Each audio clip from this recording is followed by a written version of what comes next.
ఏళ్లుగా సాగుతున్న వైఎస్ వివేకానందరెడ్డి హత్య కేసు చివరికి ఓ మలుపు తిరుగుతుంది. నిందితులపై శిక్షలు పడే దిశగా పరిణామాలు ఒక్కొక్కటిగా స్పష్టమవుతున్నాయి.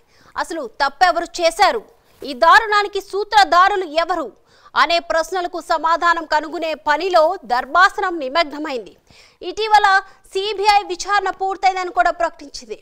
అదే సమయంలో బాధిత కుటుంబంతో పాటు సిబిఐ అధికారిపై పెట్టిన కేసులపై న్యాయస్థానం తీవ్ర అసంతృప్తి వ్యక్తం చేసింది. ఆ కేసులను క్వాష్ చేయడం కూడా జరిగిపోయింది. ఇప్పుడు మిగిలింది ఒక్కటే, పాశవికంగా హత్య చేసి ఇప్పటికీ బయట తిరుగుతున్న అసలు నేరస్తులను గుర్తించడం. అత్యున్నత న్యాయస్థానం ఆ కేసులను క్వాష్ చేయడానికి కారణం ఏంటి? బాధితులపైనే కేసులు పెట్టడం ఎంతవరకు న్యాయం? ఇక డ్రామాకు స్వస్తి చెబుతామని ధర్మాసనం చెప్పడం దేనికి సంకేతం? ఓ హత్య, ఒక కుటుంబాన్ని చీల్చివేసిన ఘటన, దాని వెనుకున్న అసలు కథ ఏమిటో ఇప్పుడు తెలుసుకుందాం.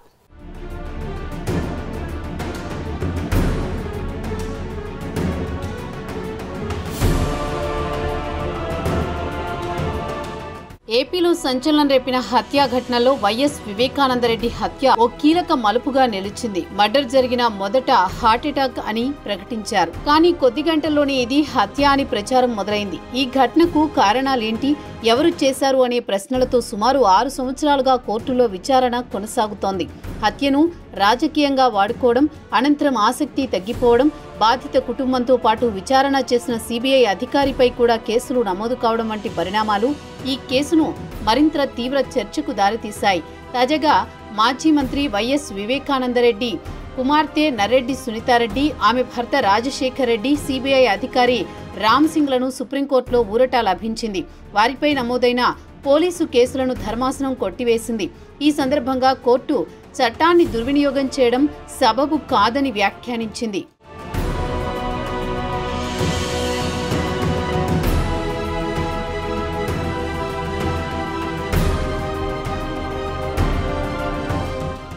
వాస్తవంగా వైఎస్ వివేకానందరెడ్డి హత్య కేసులో అనేక మలుపులు చోటు చేసుకున్నాయి. తొలుత నాటి అధికార పార్టీపై నిందలు వచ్చాయి. అనంతరం వైసీపీ ప్రభుత్వం అధికారంలోకి వచ్చిన తర్వాత నాటి ముఖ్యమంత్రి జగన్ ఈ కేసును పెద్దగా పట్టించుకోలేదనే విమర్శలొచ్చాయి.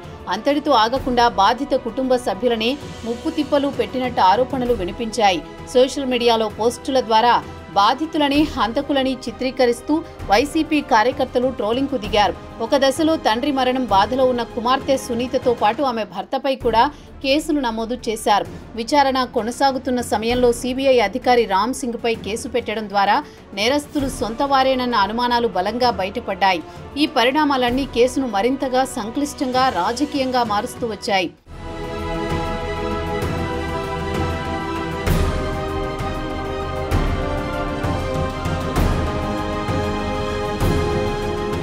హత్య కేసులో నిందితులుగా ఉన్న YS Avinash Reddy, D Shivashankar Reddy, YS Bhaskar Reddy, Uday Kumar Reddy సహా నిందితులందరి బెయిలు రద్దు చేయాలని కోర్టులో దాఖలు చేసిన పిటిషన్లపై కూడా ధర్మాసనం కీలక వ్యాఖ్యలు చేసింది. వాదనల సమయంలో కోర్టు కీలక వ్యాఖ్యలు చేసింది. వివేక హత్య కేసు డ్రామాకు స్వస్తి చెబుతామని ధర్మాసనం వ్యాఖ్యానించింది. ఇక ఈ కేసులో కీలకంగా మారిన తదుపరి దర్యాప్తు అవసరమా లేదా అనేది చెప్పాలని సిబిఐని సుప్రీం ఆదేశించింది. అందుకు సంబంధించిన వివరాలు కూడా స్పష్టంగా తెలియజేయాలని సూచించింది. అలాగే దర్యాప్తులో భాగంగా నిందితుల కస్టోడియల్ విచారణ అవసరమా లేదా అనేది కూడా తెలియజేయాలని చెప్పింది. నిందితుల్లో ఎంతమంది బెయిల్ రద్దు చేయాలో కూడా తెలియజేయాలన్న ధర్మాసనం ప్రతి అంశానికి ఎందుకు ఏమిటి అనేది స్పష్టంగా చెప్పాలని ఆదేశించింది. వివేకానందరెడ్డి హత్య ఘటన ఒక విషాదకర మలుపు. ఈ కేసు ద్వారా సొంత కుటుంబం వారే పరాయివారిగా మారే పరిస్థితులు ఎలా ఏర్పడతాయో స్పష్టంగా తెలుస్తోంది. నిందితులుగా అనుమానాలు ఉన్న వారిలో వైసీపీ ఎంపీ అవినాష్ కీలక పాత్రలో ఉన్నారు. ప్రస్తుతం ఆయన బెయిల్ మీద బయట ఉన్నారు. వాదనల సమయంలో న్యాయవాదులు ధర్మాసనం దృష్టికి కొన్ని కీలక వాస్తవాలు తీసుకువచ్చారు. వివేక హత్య తీరు అత్యంత దారుణమని, పాశవికంగా జరిగిందని పేర్కొన్నారు. ఈ కేసులో దోషులకు మరణశిక్ష పడే అవకాశం ఉందని కూడా వాదించారు. సాధారణంగా పరాయి వ్యక్తులు హత్య చేస్తే పరారవుతారు, కానీ ఈ కేసులో జరిగిన పరిణామాలు పూర్తిగా భిన్నంగా ఉన్నాయి. హత్య అనంతరం ఆధారాలను చెరిపివేయడం, సాక్ష్యాలను మాయం చేయడం వంటి చర్యలు జరిగినట్లు నిరూపించారు.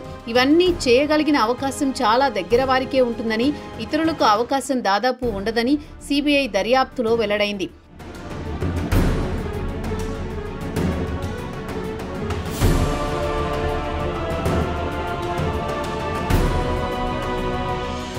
వివేక హత్య జరిగిన సమయంలో ఆయన కుమార్తె సునీత ఇతర ప్రదేశంలో ఉన్నారు. అయితే నాటి మర్డర్లో నిందితుల్లో ఒకరైన దస్తగిరి అప్రూవర్గా మారడంతో అసలు నిందితుల్లో ఆందోళన మొదలైంది. సిబిఐ విచారణలో అనేక కీలక విషయాలు వెలుగులోకి వచ్చాయి. విచారణ అధికారిగా ఉన్న రామ్ సింగ్ పై పులివెందుల పోలీస్ స్టేషన్లో ఎఫ్ఐఆర్ నమోదు కావడం ద్వారా జగన్ పాలనా సమయంలో వ్యవస్థలు ఎలా పనిచేశాయో స్పష్టంగా కనిపించింది. వాదనలతో ఏకీభవించిన ధర్మాసనం రామ్ సింగ్ పై నమోదైన ఎఫ్ఐఆర్ను కూడా కొట్టివేసింది. ఈ మొత్తం వ్యవహారం master mind MP Avinash Reddy ఆధ్వర్యంలో మర్డర్ జరిగిందన్నది ప్రధాన అభియోగంగా నిలిచింది. మొదటి నుంచి ఈ కేసును తప్పుదారి పట్టించే ప్రయత్నాలు జరిగాయన్న వాదనను కోర్టు దృష్టికి తీసుకువచ్చారు.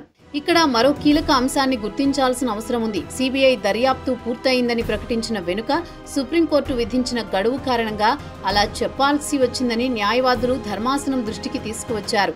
ఈ కేసుల్లో ఇంకా లోతైన దర్యాప్తు జరగాల్సిన అవసరం ఉందని, మరిన్ని నిజాలు వెలుగులోకి రావాలని, పాత్రధారులతో పాటు సూత్రధారులెవరో తేల్చాల్సిన అవసరం ఉందన్నది నేటి వాదనల్లో ప్రధాన అంశంగా నిలిచింది. సిబిఐ ఛార్జిషీట్లో మరికొందరి పాత్ర ఉన్నట్టు స్పష్టంగా పేర్కొనబడింది.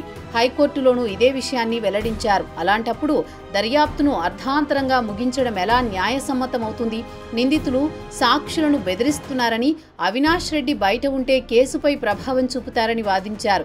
వాస్తవాలు వెలుగులోకి రాకుండా చూడడానికి గతంలో జరిగిన ప్రయత్నాలపై ఆధారాలు, రుజువులు కోర్టు ముందు ఉంచారు.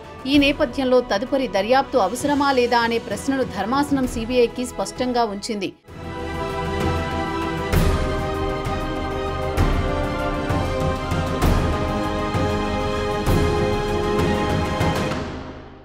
ఇక్కడే వైసీపీ ప్రభుత్వ హయాంలో జరిగిన మరో విషయాన్ని గుర్తు చేసుకోవాలి. కడప ఎంపీ అవినాష్ రెడ్డి నేర చరిత్రపై సిబిఐ తన ఛార్జిషీట్లో వివరంగా పొందుపరిచింది. వైఎస్ వివేకానందరెడ్డి హత్య జరిగిన రాత్రి నిందితులు అవినాష్ రెడ్డి ఇంట్లోనే ఉన్నారని సిబిఐ పేర్కొంది.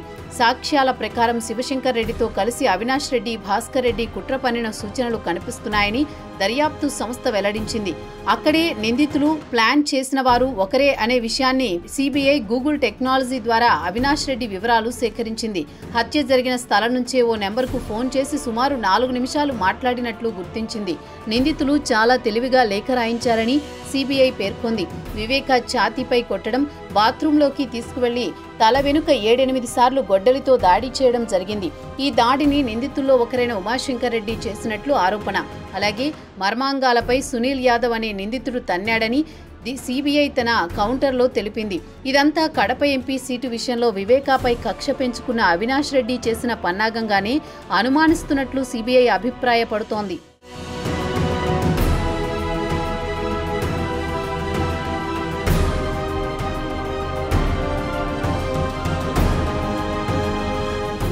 ఏపీ రాజకీయాలను కుదిపేసిన వైఎస్ వివేకానందరెడ్డి హత్య కేసు ఇప్పుడు తుది మలుపు దిశగా సాగుతుంది. ఏళ్లుగా సాగుతున్న విచారణలో అనేక మలుపులు, అనేక ఆరోపణలు, ఇక చివరికి న్యాయస్థానం ముందు నిజాలు ఒక్కొక్కటిగా బయటపడుతున్నాయి. ఇప్పుడు ప్రశ్న ఒక్కటే, అసలు నేరస్తులు ఎవరు? హత్యకు సూత్రధారులు ఎవరు? బాధిత కుటుంబం ఎదుర్కొంటున్న బాధకు న్యాయం జరుగుతుందా? వివేక కేసు కేవలం ఒక హత్య కాదు, ఇది ఒక కుటుంబాన్ని చీల్చిన ఘట్టం. న్యాయం కోసం దేశం మొత్తం ఎదురు చూస్తుంది. నిజం గెలుస్తుందా అని తెలియాలంటే వెయిట్ చేయాల్సిందే.